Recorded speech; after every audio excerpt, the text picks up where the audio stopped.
Hi, I'm Nikki. And I'm Steph. Welcome to the Unstoppable Podcast. This is the podcast where we sit down, have coffee, and chat about all things health, wellness, mental health, and what it means to be an unstoppable woman. Welcome to episode 1, everybody. We are going to be talking about the biggest misconceptions of starting in the gym or being a beginner in your fitness journey.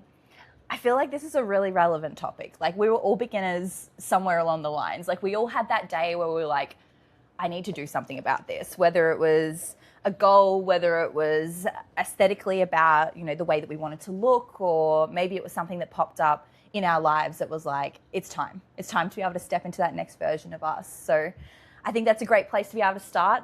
We all have to start somewhere, and us with this first episode today. So we'll jump straight in. So the biggest misconceptions of starting a health and fitness journey. What would you go with first, Nikki? I would honestly say that you need to have the perfect time. You need to have the perfect environment. You need to have X, Y, and Z before you start. There's never going to be a perfect time because life is life. Absolutely. And life happens.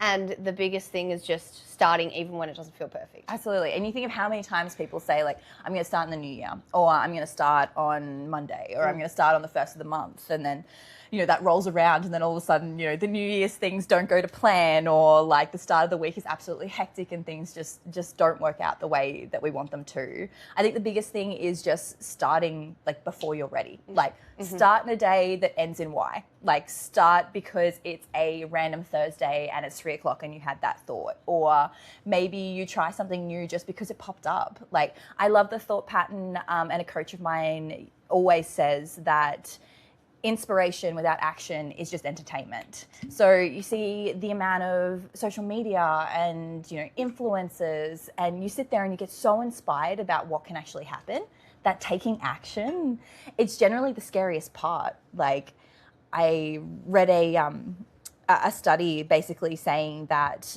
one of the biggest fears that we have as a society is walking into a gym, but one of the biggest impacts in our world is the way that our body does or doesn't support us into the things that we want to step into as well. But yeah, I agree. I don't think it's any really good time. It just has to happen. And it doesn't have to be like, I think a lot of people and ladies specifically have such a, I've got to do everything to be able to get results. Mm-hmm. And sometimes it just starts with the simple things. It starts with making sure you're caffeinated as well, because we need that, but also having your water bottle and having a drink when you need to. I think there's such a like, oh shit, I've got to do what everybody else does and I've got to do all these sparkly things, and that's sometimes very overwhelming. Absolutely. So like just taking it back to basics, like minimal. And sometimes it's hard to know where to start because there is so much education. But like talking to someone, talking to a coach, reaching out to us like on Instagram or whatever it may be, and just saying, hey, where's the best place to start?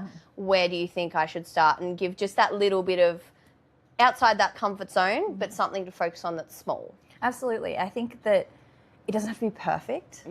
Like your environment doesn't have to be perfect. You don't have to be perfect. I think that's where we really fall into that all or nothing mentality, especially as women, especially as mamas or business owners, or we're supporting other people all the time, that we have this self-expectation that if I can't do it perfectly, what's the point in even doing it at all?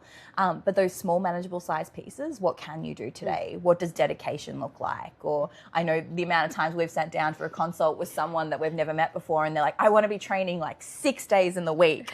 And it's like, how does that actually fit into your life? Yeah. And it's also the pressure that we put on ourselves. That only works so well for so long until a speed bump comes along in the road and something has to shift or navigate. 100%. And I think I really like the fact that you brought up perfection, or like that word in general. And while I think it's good to strive for perfection or strive, and I'm pretty sure your coach talks a little bit about this, but striving for excellence, but not having the expectation that everything's going to be perfect. Like if you're doing like a heavy ass deadlift and your back arches a little bit, but you got it off the ground, you're doing it safely, you're bracing your core, it's not going to be perfect. Yeah. You got to learn from somewhere. Like that's why we encourage, as coaches and even, ourselves as learning, it's that growth mentality. Like how do you just step into it to the best that you possibly can, take feedback, take little bits of education from each experience, and then apply it into next time. Those 1%ers that add up constantly. Yeah, definitely.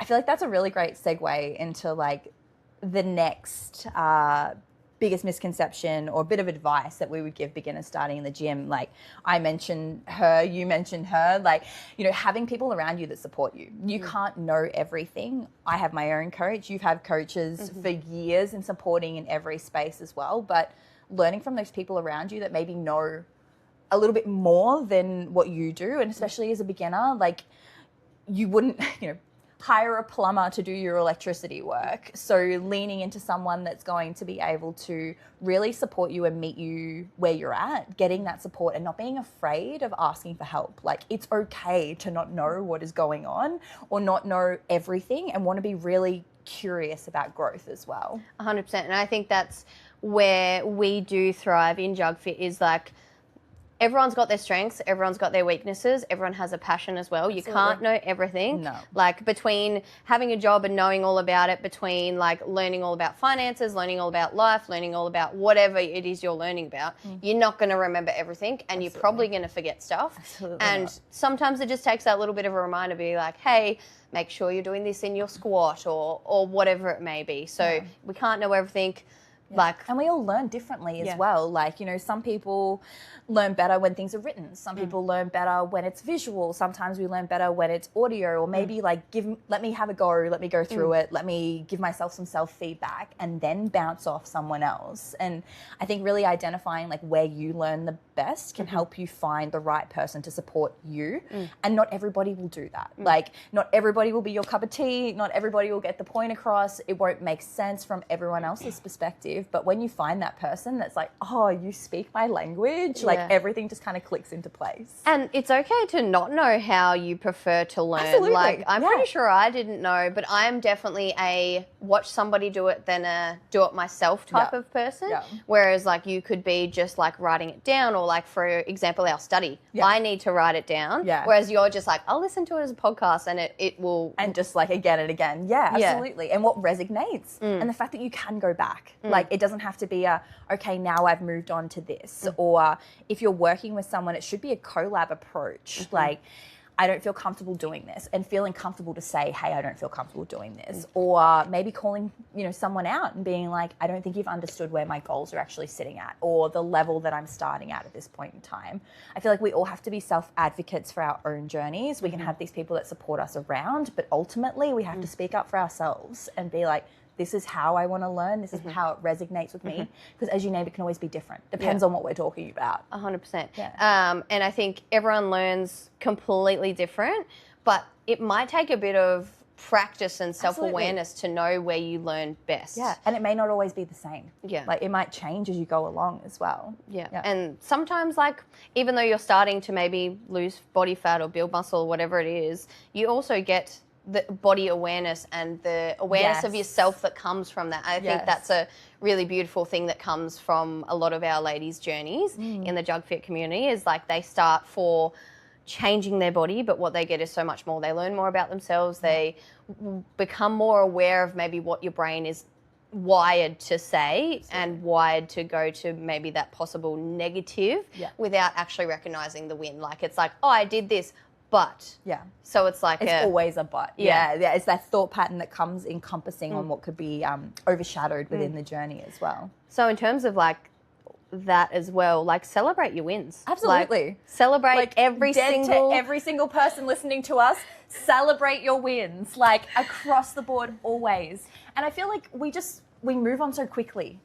Like, and we don't realize like all the wins that are happening along the way. Like we're looking for like something big and something that is like, you know, the clouds opening up and the sun shining through, like before we celebrate ourselves. But the fact that you rocked up at the gym today, the fact that you started on that random Thursday, the fact that you maybe felt super anxious walking into the gym once upon a time, or whichever space you walk into, and you just don't feel as anxious anymore. And that's huge, like huge. And celebrating those wins is so important, because our brain is so wired to go to that but or that negative thing. So like, even though it might be really challenging at the start, but just even saying, oh my gosh, I've had my 3 liters of water per day, like today.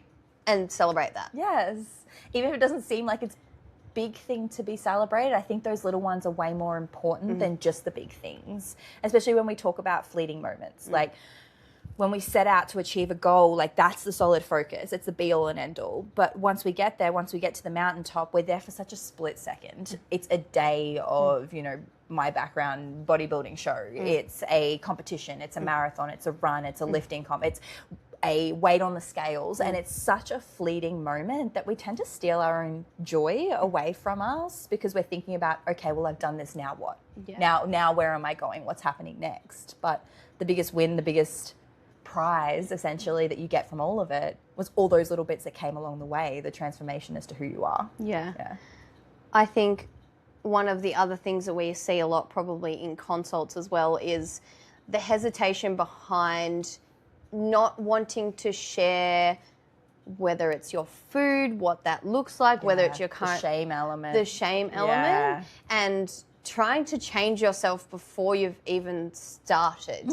And I think that you are where you are because of whatever reason, because you haven't been educated or you haven't learnt or you haven't stepped into this before, but just wanting to better yourself. But it's okay to feel shame as well. Yeah, absolutely. Like, and to recognize that. And I think we get a lot of ladies that are quite emotional in consults, but just knowing that it is a safe space to be able to be supported into your goals. Absolutely. Like, I think there's something so special about strong women supporting strong women. I think we live in such a world of comparison and self-judgment, and, you know, when you sit down with someone and you share your truly vulnerable self, like it's, I know I can speak to for myself as a coach, how privileged I feel that someone trusts me to be able to share that.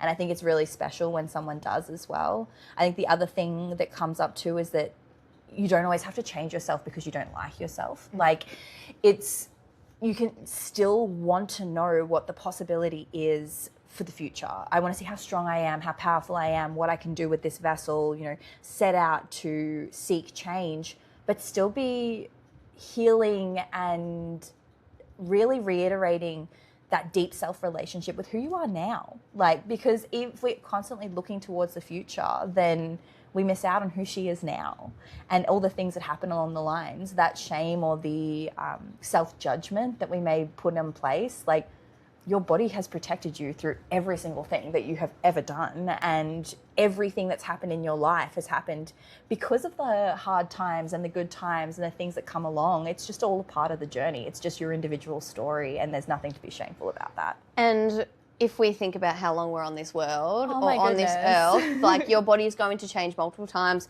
from puberty when you're younger to like becoming a mum or going through pregnancy or like whatever health challenges you may have, like that is going to change. Like when we talk about postmenopause and going through that stage in your life as well, your body changes so much throughout this world, and it's going to be, every single step is going to be different, and it's going to have to be tailored to the individual. And like learning, like it's like meeting a new person and building a different relationship, because you're like, oh, all of a sudden I'm not who I was. Or you speaking before to like learning a new structure. Like if you're on a weight loss journey, you know, some of our beautiful ladies have over the years have lost an astronomical amount of weight, and they've had to relearn how their body actually moves and functions and their self in space. And I think that's such an interesting relationship that no one really thinks about when you're a beginner starting out, but the possibility that could be there with an open mind. Yeah. Definitely a growth mindset. Definitely a growth mindset, yeah. Is there any other biggest misconceptions that we can think about? Ooh, I think the misconception that comes up is that the weights room is just for the guys. I still think that's a thing that's happening in the gyms.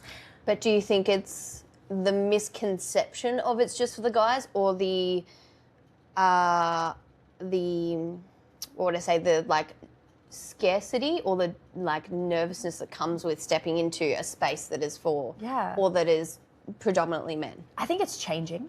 I think women are changing, especially in the strength space, as we're getting some incredible research coming out from some really, you know, awesome leading scientists in their field around resistance training, muscular density, bone density, and basically longevity of life.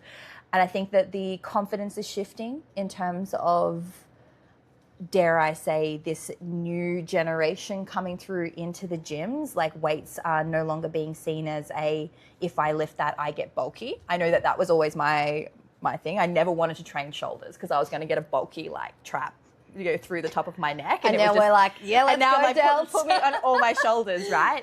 I think that's a really big misconception in terms of like women walking into weights, is if I lift weights, I get bulky. And if, the guy beside me on the platform is grunting and lifting hundreds of kilos, that I can't do that. But I love it. I love walking into a PT session or working with someone face to face or in a workshop. And they smash out, new numbers, heavy shit on the bar. But the growl that comes out, that beast mode, that as you're driving through, I think there's something so powerful and so empowering about stepping into that space. But I feel like that comes with a little bit of time, time and confidence of being around. All right, there's gym on the platform next to me and I deserve to be here too. This is my gym as well. And it's not just I'm going to stay in this back room or in the cardio equipment and that's kind of my place. I really think that that's changing, but I still think it's a big, big misconception. Yeah, I love that. And on that note of stepping into, say, gyms next to you doing deadlifts of whatever body weight, and you're there and you think about failing and you think about, I shouldn't be here because I don't want to fail. But I really, really want to change the narrative of failing or fail or whatever word you want to associate is not something negative, because in order for our body to adapt and our body to grow, we need to fail to learn. Yeah. It's your first attempt in learning. That's always how I like to say the word fail. And as long as you learn something from it and you're like, okay, well, at the moment, I can't do this weight on the bar. That's also okay. We're going to take a step back and we're going to work on increasing the reps before we increase the weight. So I think fail is probably one of the biggest things that comes up in ladies' minds when they're stepping onto a platform to do a deadlift. Or this morning I had a PT session and she was doing 8 kilos on a chest press and I was like, let's go to 9. And then she's like, oh no, I think I can do 10. But are you able to spot me? And I was like, yes, but I want you to give it a go first. And if you fail the rep, we just learn from it and we know that rep range is where we're sitting at and we're going to work on building it up. That's really cool. Yeah. And then something that you've definitely taught me, that acronym, that first attempt in learning, it's changed my whole mindset around giving it a go and encouraging, the people we support to be able to do exactly the same thing. But what I also see with what you just shared then is the confidence in space. The fact that you don't have to do this alone. If you feel like you're uncertain or maybe you're going to fail out, that you ask someone for help. You go, hey, can you just keep an eye out? But yeah, give it a go because you might surprise yourself as to what could possibly happen. And it's always that, just an extra 1 kilo. Give it a go, 3 reps. Yeah. If you can do it, amazing, keep going. Yeah. If you get to 3 and you're like, oh my gosh, this is a lot, I don't feel good, I don't feel like my techniques may be the best. You film it for your coach, you send it through to your coach and they'll be able to support you in giving you feedback, but also that perfection element as well. We don't always have to have that perfection. Everybody's body moves completely different. It's not going to be the same. Everybody's body is, Yeah, totally. I think that comes with self-trust as well. Building that relationship. We talk about, for us, it's going to the gym. That's our vibe. But it's that self-trust in the relationship of being okay, I can give this a go. And if it doesn't work out, I know how to get out of this safely because I've tried it and I've had, practice. That's why we call them reps, right? They're repetitions. I've had practice. I know what this looks like. I also trust myself enough to know that, is this the day? Is today the day that I push forward or the day that I pull back? If everything you had was just walking into that space and you just need to move your body today, fantastic. We can pick a different tool from the toolbox and work with different things to be able to support yourself on that day. But if you walk in and go, I wonder if today's my strong and powerful day. I wonder if I can just give this a little bit extra push.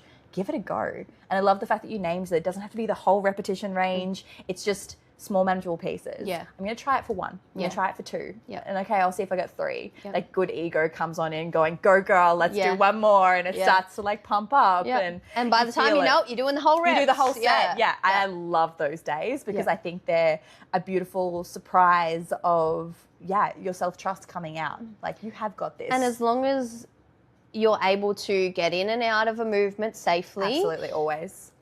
What is the worst thing that's going to happen? You fail. It's our first attempt in learning. We learn from it and then we move on. Yeah. Yeah. Absolutely. Yeah. And there's so many things in life that you could apply that to, not just your health and 100%. fitness journey. Yeah, 100%. Always. So what truly matters when you're starting your health and fitness journey? What are 3 things that people should be focusing on, do you think, when stepping into their journeys? Ooh, the first thing that comes to mind is this is your journey, the opinion of others. You know, I feel like there's always someone in our life that feels like they get to put their 2 cents on something that you're doing really personally, right? And we're excited about it. So we want to share with the people around us, but ultimately your journey is your responsibility. Your journey is your choice. This is your life, your vessel, your goals, the things that you have to be able to take ownership over, the good, the bad, the ugly, the learning, the growth, the mindset that comes with that as well. Yeah. Yeah, I also think that ties beautifully back into the fact that if your coach or someone in your world is saying, oh, why are you doing X, Y, and Z? Why are you tracking food? Why are you training at the gym for this long or whatever it may be? It's probably coming across as a bit of judgment, but I think people who haven't stepped into their own health and fitness journey don't quite understand. And it comes back to that education piece. Yeah. If they don't understand what a macro is, what a calorie is, they probably won't understand why you're tracking. And sometimes that can be a bit challenging. Absolutely. But I also think the communication comes, and you can educate your family members as well. Yeah. I love that piece of like sharing. Like this is important to you, so let me help, let me share. I feel social events are really big for that as well. Like feeling like if we are stepping into, something that's very important to us or something that we're, tunnel vision focused on, that we tend to skip social events because we don't want the opinion of others or, the uncomfortableness of saying to someone, hey, I actually can't meet you for coffee at 7 a.m. I'm going to meet you at 9 instead because I'm just going to get my training in first and putting ourselves first. Yeah, definitely. I think that's, in my opinion, number one. Number one is always others and the influence of outside noise. Definitely. Yeah. And I think boundaries is such a hard thing to be able to set in this world. Like you might have kids and they're always needing you. You might have work that's always needing you. You might have other people's opinions. And I think boundaries is something that people learn to implement. You just get to a point and you're like, something needs to change. I need to start saying no to some things, and that's okay too. Yeah. Like, I love no. No is such a great word because I feel like so much we feel like we have to say yes. But, and then you say yes to something and then it rolls around and you're like, oh, I wish I had said no.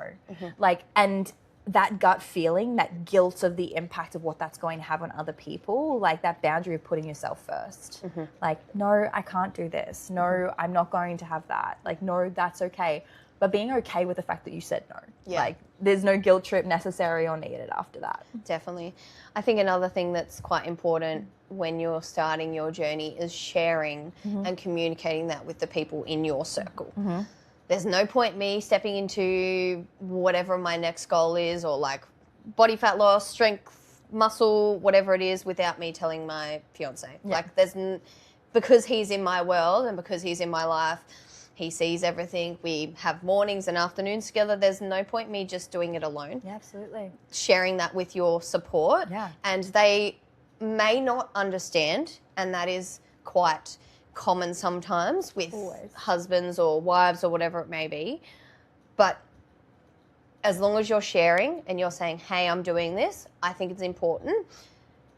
and maybe even educating them again too, like why this is important for you. Sometimes it may not align, sometimes they might have opinions too, but just sharing your goals with them or with your coach or whoever it may be in your circle so that you have that accountability, but all the people around you know as well. I think that comes down to support systems. There are going to be people in your back pocket always, you know, and you know who they are. Like, you know those people that, you know, are your ride or dies. Like, we will support you no matter what. And ultimately, if you're stepping into something that's super important to you, regardless of how that looks, they're going to be there. Yeah. And even if it is just your coach. Yeah, absolutely. I have a few ladies that are postmenopausal a little bit later in life, and you can always start no matter how old you are. I love that.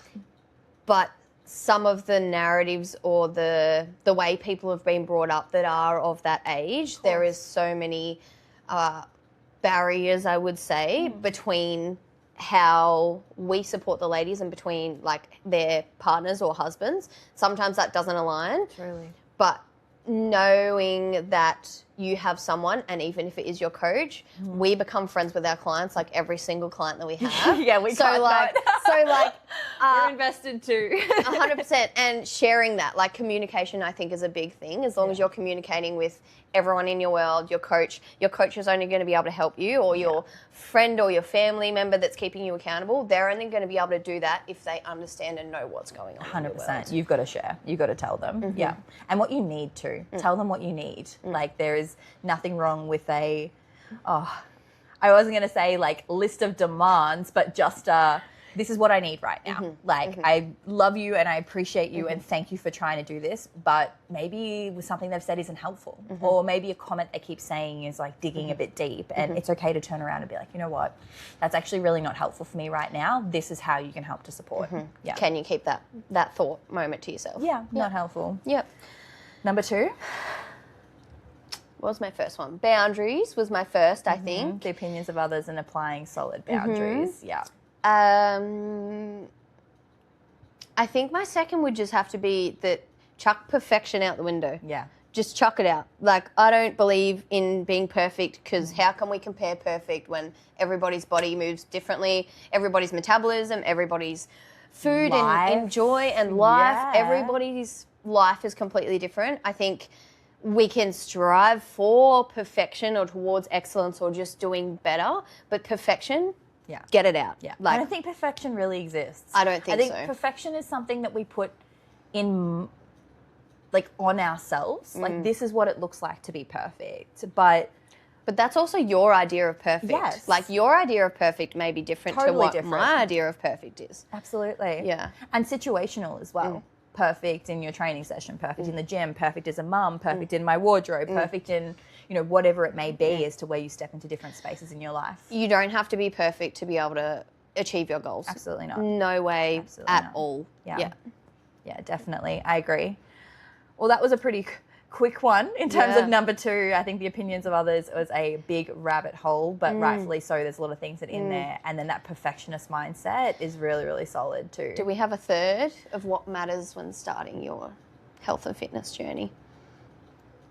That you're okay to change.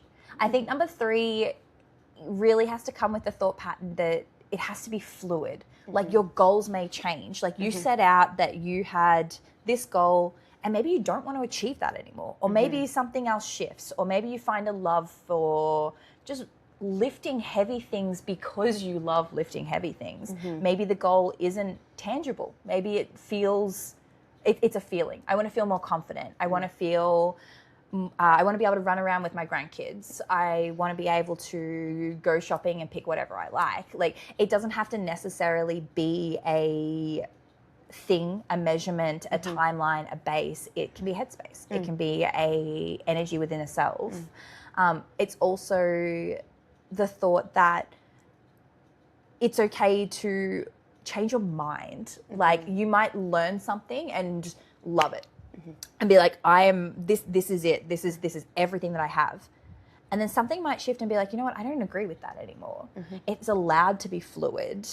There may be new information that comes out, or a different research, or maybe something that just shifts because you have, because your journey is fluid as well. You change as a person, you change as a growth, your pillars of foundation change as well. And that's okay.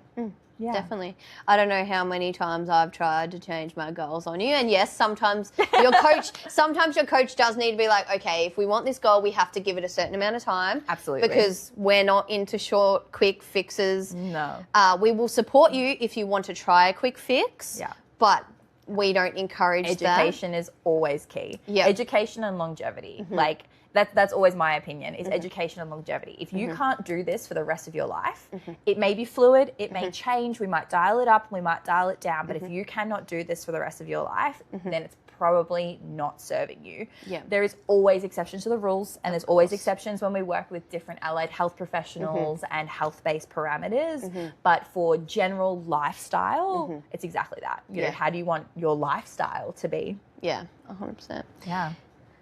Advice we wish we had when starting our health and fitness journey. Oh, I know, big loaded question. it's a massive question. Advice we wish we had. I vividly remember, I think I was about 19 at the time, being in the gym, and my husband, then boyfriend, literally stood me in the middle of the gym floor and was like, what are you looking at? Like, because I was so worried that everybody was watching me and everyone was judging me because I didn't know what I was doing. You know, I was just trying to figure it out. Like, these are some new things and I'm going to try and mimic what he's doing. And he stood me there and he's like, look at everyone around. Everyone had their headphones in and no one was looking. And it's something I do with my ladies now too, especially if we're trying to break down some barriers with gym anxiety. The opinion of others, or just really the fear of someone's watching and judging me, I'm going to do this wrong. No one's watching you. No one is judging you. It is a massive win, the fact that you even rocked up today and you walked in that front door, because there are a lot of people that would still be sitting on the couch, but you took action. So I think that's, probably a really, really, really big one for me personally in my journey, but something that I see a lot, especially with women coming into the health and fitness space. Yeah. I didn't have, I don't think, a moment where I haven't been moving my body. Like, I played gymnastics. I did gymnastics. I played netball when I was younger. So I don't think I had like a certain moment, but something I wish I knew, or advice I wish I had been given, was not necessarily a point, but education. Yeah. Like learning. Yeah. Like, food is and still will be a little bit of a challenge for me. But I've learnt so much through tracking my food. I've learnt so much about like how my body responds when I fuel it adequately. So I don't think I necessarily had a specific piece of advice I wish I knew. I think I just wish I stepped into education earlier. I started training at F45 in the group space and then become a trainer. So there wasn't necessarily a piece of advice that I was given. It was, I just wish that I'd learnt and been a bit more curious earlier. Yeah. I definitely wasn't. Yeah. I didn't move like when I was younger. I tried a few different things, but sports was never really my thing. I never really found my thing. Like, and I think that's a really good piece of advice as well too, is that maybe you just haven't found your thing yet. Like, we try and fit into different molds, and it may be, all right, well, I'm trying to fit into the bodybuilding scene, or I'm a Pilates gal, or I'm a high rocks gal, or like all the things that are coming out. I play group sports, but maybe there's something totally different out there. I was never a team sports type of gal. Was allergic to balls in pretty much every perspective. But when I found the gym, it was, what I got out of it was so much more. I think that's really a great piece of advice as well, is that what do you actually get out of what you do? Is it bigger than just your goals? Is it bigger than just the change? And how do we harness that into the next versions of ourselves as well? Definitely. Yeah, definitely. Cool. Any other advice that we can think of? While you think of that, I'm just going to check that this is filming, because I'm pretty sure I didn't start it. I didn't. You didn't? Not this one. Oh, that's okay. Well, we'll start it now and then that's recording. Yeah, cool. We're about like 37 minutes. Oh, cool. Yep. Easy. So we'll just do like one last piece of advice and then wrap it up. Yeah. Yeah. Wrap it up for this one. Oh, We kind of did beginner's tips. We kind of did beginner's tips, yeah. One last piece of advice.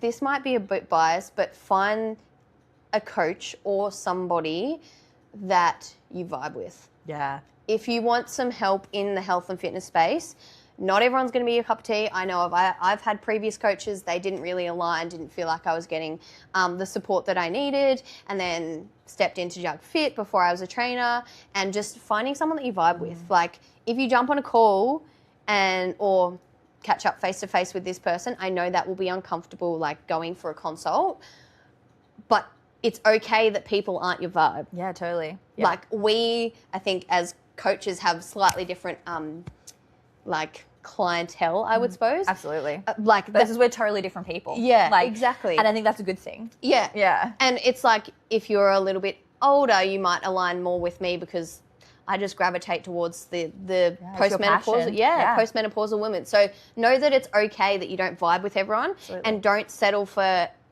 a coach that you feel doesn't align with you. Yeah, completely. I think it's a lot to be said about energies and vibes and tribes. Like, they say that we become a product of the 5 people we spend our most time with. So if you're essentially embarking in a relationship with someone, like, you know, date them. They should be dating you. Like, they should want to know all the things about you and what's happening with your body. Obviously, in the health and fitness space, it comes with a caveat and a lens of what is happening in your vessel, what are your goals based, but ultimately understanding a mutual ground of, are you my person? You know, are you the person to take me to where I am? Again, like, you know, the way that we learn differently, the connection, but if at any point you go, you know what, I feel uncomfortable sharing this with you, that's not your person. No. Like, not at all. No. And no coach should make you feel uncomfortable, shameful, or like you are a burden or anything like that. Yeah.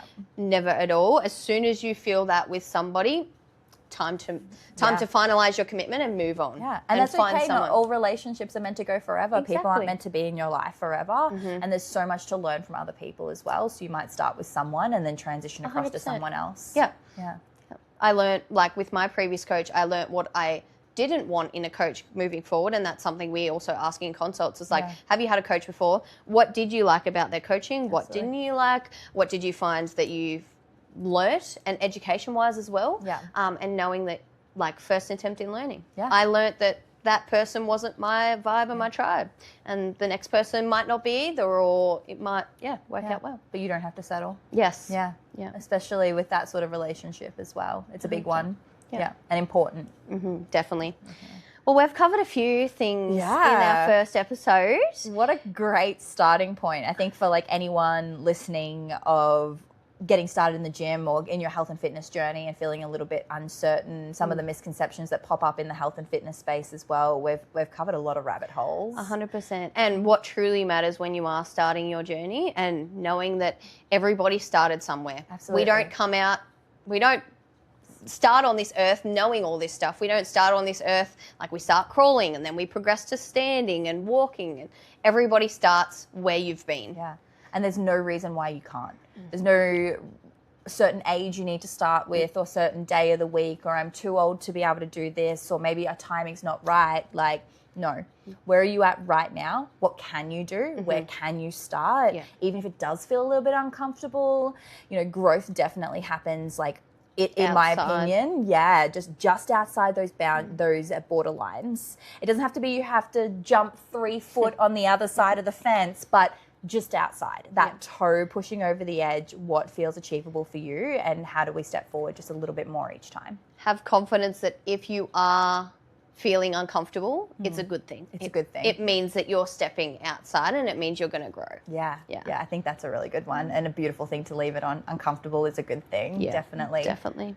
Well, a big thank you to everyone for listening today, and for stepping into uncomfortable spaces with us with a growth and we are mindset. Doing uncomfortable things right now. Talking to, talking to you, but talking to everyone on Spotify. Yeah. If you do want to connect with us, you'll find us on Instagram at jug.fitness, or through Nikki or my personal pages linked through to Juggernaut Fitness. Otherwise, we will see you on the next episode. Episode 2. Yes. Thanks, guys. Have an unstoppable day.